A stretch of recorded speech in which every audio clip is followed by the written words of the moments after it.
अस्सलामुअलैकुम मोहतरम नाजरीन दोस्तों, आज के वीडियो में जानेंगे कि भारत में अलग अलग राज्यों में कहां पर सबसे ज़्यादा सस्ती और कहां पर सबसे ज़्यादा महंगी हज यात्रा होने वाली है। दोस्तों, ये जानने के लिए हमारे वीडियो में बने रहिए और इस वीडियो में ये भी जानने जा रहे हैं जो बहुत ही ज़रूरी है, आप सभी का देख लेना कि इस बार सऊदी अरब में हाजियों के लिए क्या क्या पाबंदियाँ लगाई गई हैं, वहाँ पर क्या चीज़ आपको करना नहीं है जिससे कि आप हर तरह की परेशानी से बच सकें।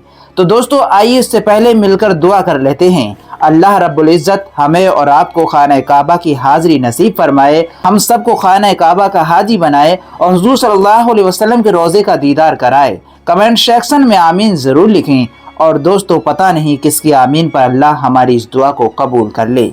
दोस्तों, आपको बता दूं कि सबसे ज़्यादा महंगी यात्रा बिहार से है। बिहार से हज का सफ़र पूरे देश से महंगा है। वहीं पर मुंबई एयरपोर्ट से देश में सबसे सस्ता हज होने वाला है। सेंट्रल हज कमेटी ने गया एयरपोर्ट से हज का सफ़र शुरू करने वालों के लिए 4,11,600 रुपए की राशि तय की है, ऐसा मीडिया रिपोर्ट्स के अनुसार पता लग रहा है। वहीं मुंबई एयरपोर्ट से 3,21,150 रुपए तय किए गए हैं, ऐसा मीडिया रिपोर्ट्स के अनुसार जानकारियां मिल रही हैं। इसके साथ ही देश के अन्य एयरपोर्ट से भी सफर करने वालों के लिए राशि का ऐलान कर दिया है। गया एयरपोर्ट से सीधी फ्लाइट नहीं होने की वजह से विशेष फ्लाइट की व्यवस्था की जाती है। दोस्तों, मैं आपको बता दूं, लखनऊ से 3,39,100 रुपए का हज यात्रा होने वाली है। आपको ये मालूम ही होगा कि हज के दौरान कुर्बानी देने की भी परंपरा है। इसके लिए हज यात्रियों के लिए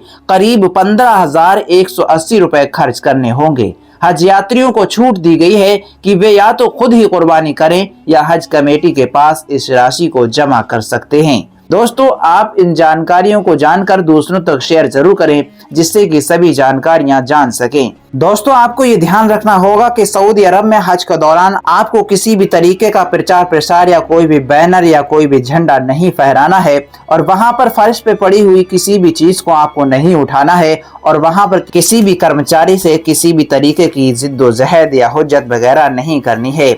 और दोस्तों, आपको ध्यान रखना होगा कि हज के लिए आपको परमिट जरूर ही बनवाना होगा, बगैर परमिट के हज जाना अलाउ नहीं है। दोस्तों, हज और उम्रा मंत्रालय ने इसको लेकर जोर देते हुए कहा है कि सऊदी अरब के अधिकारियों ने हज नियमों का उल्लंघन करने वाले लोगों के लिए गंभीर परिणाम निर्धारित किए हैं। मंत्रालय का कहना है कि आवश्यक परमिट प्राप्त किए बिना हज करना अवैध है और 50,000 सऊदी रियाल के जुर्माने का प्रावधान किया गया है। इसके अलावा 6 महीने की जेल और शख्स को देश से बाहर भी निकाल दिया जाएगा। हज यात्रियों की उड़ान का सिलसिला 24 मई तक चलेगा।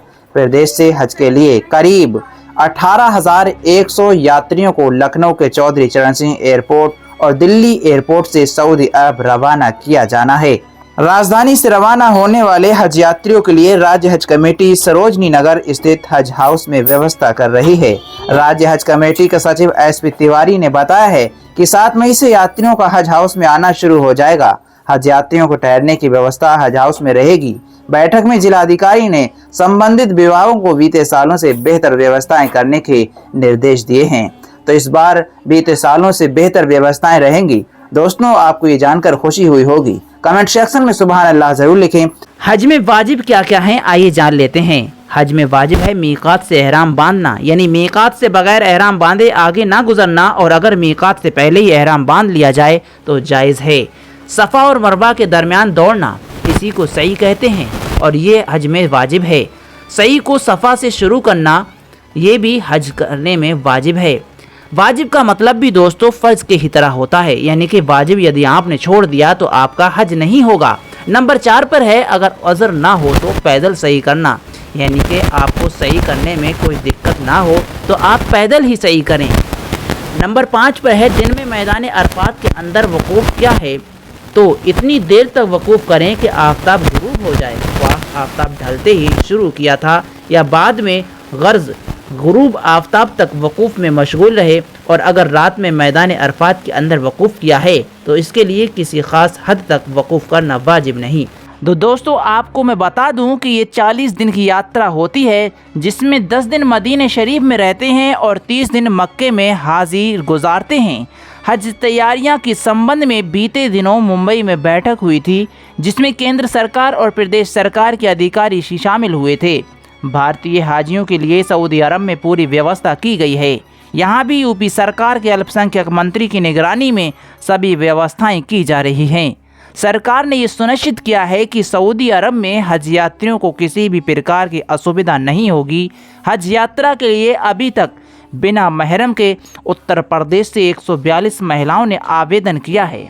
इसके लिए टीम गठित की गई है कि उन महिलाओं को कोई भी परेशानी ना हो। उन महिलाओं की देखरेख के लिए एक टीम गठित की गई है।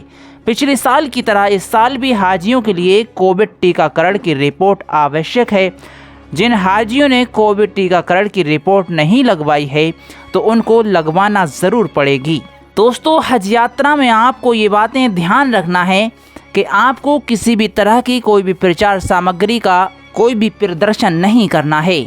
40 दिन की यात्रा होती है, जिसमें 10 दिन मदीने शरीफ में रहते हैं और 30 दिन मक्के में हाजिर गुजारते हैं। हज तैयारियां के संबंध में बीते दिनों मुंबई में बैठक हुई थी, जिसमें केंद्र सरकार और प्रदेश सरकार के अधिकारी शामिल हुए थे। भारतीय हाजियों के लिए सऊदी अरब में पूरी व्यवस्था की गई है। यहाँ भी यूपी सरकार के अल्पसंख्यक मंत्री की निगरानी में सभी व्यवस्थाएं की जा रही हैं। सरकार ने ये सुनिश्चित किया है कि सऊदी अरब में हज यात्रियों को किसी भी प्रकार की असुविधा नहीं होगी।